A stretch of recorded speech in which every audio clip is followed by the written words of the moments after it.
Good morning, everyone. I must admit I was quite relieved as I walked from my parking spot to the congregation this morning that I didn't have to kick too much broken glass or red cups out of the way. Orientation, homecoming, and St. Patrick's Day are a few of the times when I hear a lot about what a challenge it is to fulfill the commandment to love your student neighbors. I am very glad this morning to be speaking to a congregation that includes so many current and retired university affiliates that you know that there is much more to the story than the headlines and the broken glass sometimes suggest. Still, I'm going to start from the negative, and we'll work our way to the positive. It is my belief that the kinds of egregious behaviors that get acted out are not just signs of immaturity and entitlement, but symptoms of spiritual poverty. In her depressingly insightful book, The Price of Privilege, American psychologist Madeline Levine speaks to the cost to a child's development when their families rarely have a chance to eat together, but their parents never miss a soccer game or a gymnastics meet. It communicates to children at an early age that they are only valued for their achievements and not for their personhood.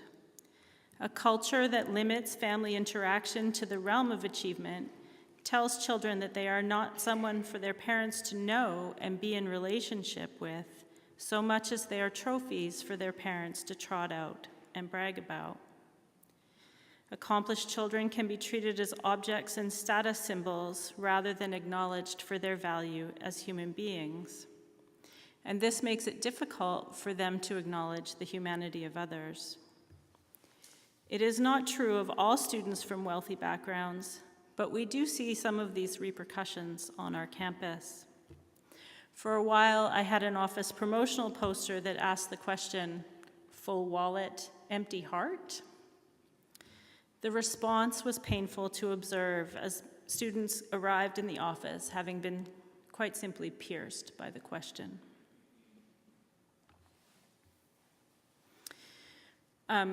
It's also not the whole story, but when you see the egregious behavior, I just ask you to keep that in mind. Not because it entitles them to do anything, but because it speaks to something that we need to address. On the other hand, I am frequently questioned about the emphasis that the current student demographic puts on their own mental health. I've had a few conversations with people my age or 10 years older, so in their 50s, who say, why can this generation talk about nothing else?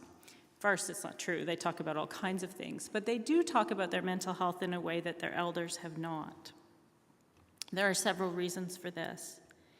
We do actually know that this generation has much higher rates of anxiety and depression than previous generations. And this is despite the fact that they live in relative safety. Statistically, they experience less violence, less hunger, and so on. So it's an interesting thing that we know that this is happening, that there's more anxiety and depression, despite the fact that there's actually more safety. And there are two pieces here. One is that they are willing to speak about their mental health in a destigmatizing way that creates the impression of a larger problem. And also that there is actually a larger problem. So, why do we have a larger problem? I think that much of what we are labeling as a mental health crisis is in fact a spiritual health crisis. I will tell you why after I outline the contributors to this spiritual health crisis. Nature deficits. It's very difficult for people to rest their minds in the natural world in our current circumstances. And there's a significant body of mental health literature that says that this is an issue. And of course, for many of us, the natural world is where we connect to our sense of spirituality. Another reason is the lack of life skills that come from different parental emphases, more on scholastic education than on life preparedness. And we've also taken these skills out of our public education system. And these leaves young people feeling very vulnerable that they can't take care of themselves because, in fact, they actually can't without spending a lot of money on meals out and so on. And then in terms of the safety piece, I think every generation is experiencing a hyper-awareness of the ways in which the world is dangerous without the complementary facts of relative safety. So, you know, it's the dangerous exceptions that make the news. Calm, peaceful living doesn't hit the headlines, and we're all saturated in that every day. And finally,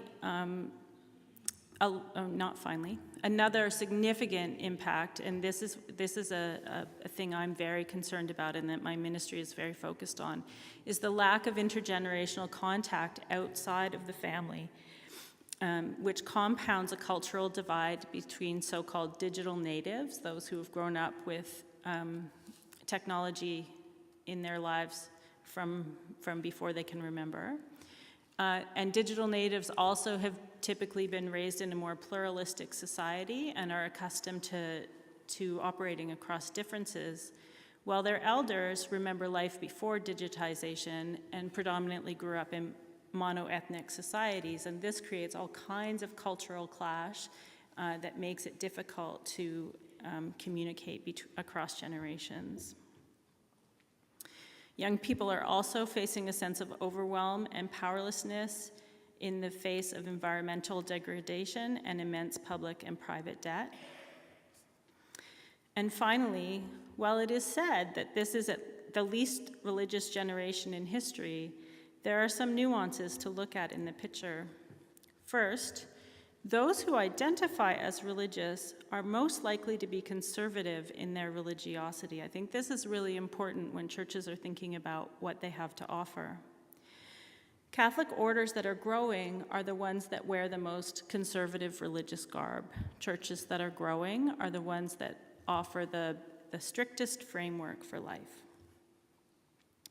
Second, humans can turn anything into a religion, and if we really look at it, I think we'll see that people are acting out their religious impulses in ways that were not normally considered religious. So, primary, above all, our altars and rituals that worship the market idol, where we once worshipped an eternal God.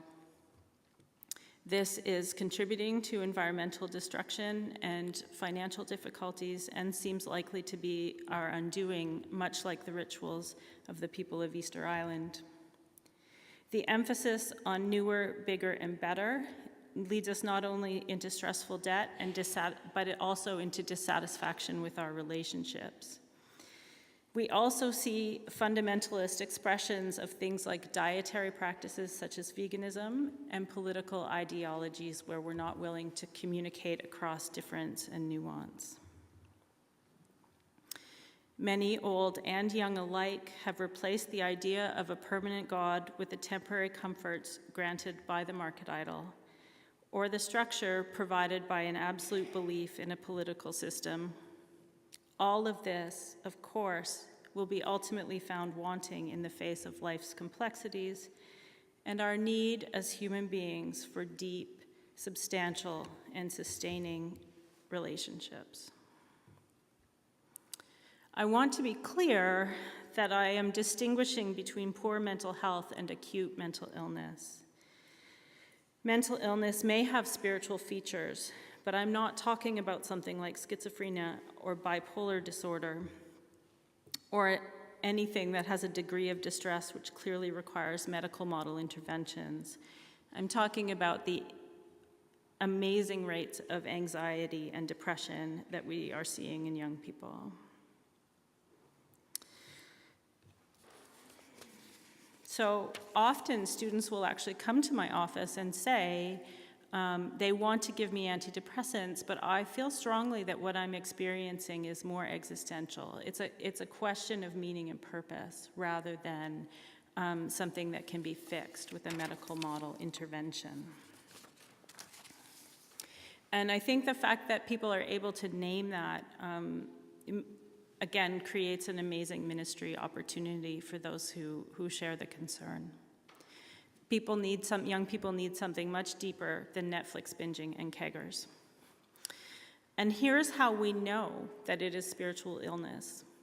The research tells us consistently that young people who have a spiritual or specifically religious framework that they apply to their time in post-secondary education do much better than those who don't. The research is there to tell us that. Students who don't park their identity at the door and try to fit in at whatever cost do much better.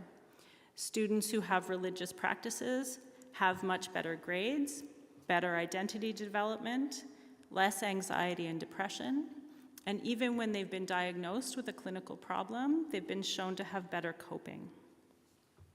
Spiritual disciplines encourage students to take breaks from study. Religious community can provide genuine connection and a deeper level of support. At the very least, it provides a clear place to affiliate and a nucleus of entry-level friendships when people are starting school. Religious students are more likely to say they feel a genuine connection to something outside of themselves and to see a purpose to which they can apply their education. They are also religious students are less likely to engage in substance abuse, less likely to make negative headlines, and more likely to engage in the community service as an aspect of their education.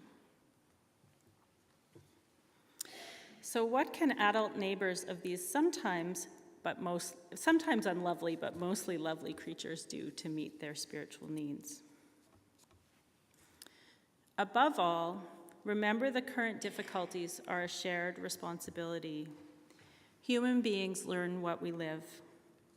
Whatever the strengths or weaknesses of the incoming generation, they are the sum of their experiences, and any encouragement to take responsibility for themselves should not be couched in blame, nor should it be couched in avoidance. I've heard a lot of older people say, oh, we made this mess, they're gonna have to clean it up. Yeah, that's not really okay. And now when they make their own messes, of course they need to clean it up, but we all have to do that, right? There are some very easy things to do in practical terms. After the attitude, the main needs of all students are always food and sleep. Your monthly meals here are very important. Supporting the campus food bank or the Chaplain's Trust Fund are other ways that you can be very helpful to hungry students who will not be considering their spiritual needs until their physical needs are met. And food insecurity is actually a growing problem across all campuses in North America. The average student in Canada is leaving with about $25,000 of student debt, and so many students are looking for ways to mitigate that. And even after their government assistance and keeping a part-time job, they're still often really struggling to keep food on the table, so this is definitely something to keep in mind.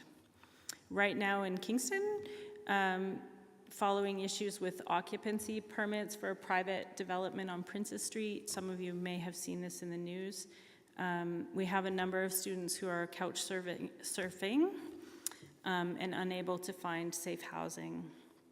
So if you're in a position to offer temporary or long-term accommodations, there's actually a current need for housing for students. Returning to your student dinners, the best thing you can offer is intergenerational community through events like those meals and perhaps a repair cafe. Do people know what repair cafes are? So this is when folks with skills get together to help each other fix stuff. I actually had a student working for me a couple of years ago who operated on 2 pairs of pants all year because she didn't know how to sew on a button.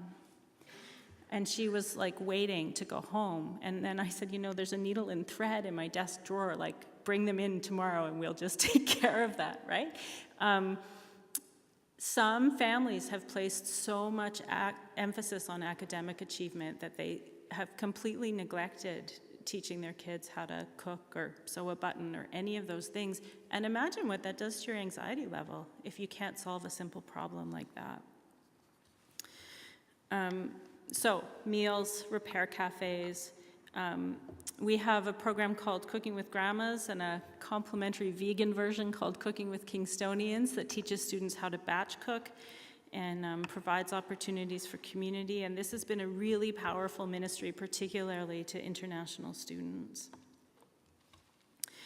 Other things that can happen are games nights and low-key social opportunities. Our introverted, low-income, and international students are eager for things that don't require them to drink or paint their bodies up or wear immodest clothing. And a ministry focused on attention, deep listening, and simple presence is a powerful gift to any student. It's all the better when it's accompanied by a bowl of soup. Remember also that everyone likes to feel that they are contributing. Ask the students to minister to you as well. Through cultural exchange, either intergenerational or ethnic, by helping with the dishes after the meal, by sharing with you about what they are learning. Some of my thoughts this morning were framed by what I see as a media-fed intergenerational cultural divide that pits elders against their so-called snowflake grandchildren. I ask you to reject that narrative.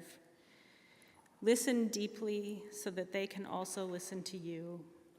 Notice their strengths, which are legion, deep concern for each other, the ability to be welcoming across differences, their principled stances, and their wonderful exuberance and energy. One of the really interesting pieces of health research says that young people known as the Tinder generation, how many people know what Tinder is? None of you? Yeah, okay, the people I expected. So Tinder is an online dating app where people can make deep and meaningful connections. It does happen. Some good relationships come out of this. I personally am happily married to a guy I met online. But the thing with Tinder is you can swipe very quickly through the pictures to reject or accept somebody, show your interest in somebody on the basis of their appearance. And there's a hookup section where all you're doing is saying whether you would like to have sex with that person and no basis for relationship. And so there's this myth that young people are only interested in hookup culture. But the health research is actually telling us the opposite, that they are interested in craving deep relationship, but often don't feel that they have the skills to navigate the conversations of early relationship and friendship development and relationship development, in part because many of them are coming from marriages that were not successful, right? And so this is another place where elders can be really helpful in communicating what it takes to start a healthy relationship and to maintain a long-term marriage. And if that is something you can share with students, I would encourage you to do it. So to go back to our scriptures this morning, these are the things I would like you to pull out of the examples that I've given you. It's not okay to punish the poor for being poor, and so we need to remember that students are graduating with terrible debt and under immense pressure from that. We also don't want to judge people by their appearances. And while some of the wealthier students can be contributors to some of the problems in the neighborhood, we need to remember that there's a spiritual and social poverty underneath that needs to be addressed. And finally, that we're to love our neighbors as we love ourselves. So by welcoming these energetic, beautiful, hopeful, and sometimes needy young people into your congregation, I'm sure that you will find a purpose and meaning and vigor for life that you wouldn't have if they weren't here. And it might stretch you a little bit more than a once-a-month Sunday night dinner to do that with meaning, and to make them feel welcome in any number. But I am sure that the rewards will be well worth the effort. Amen.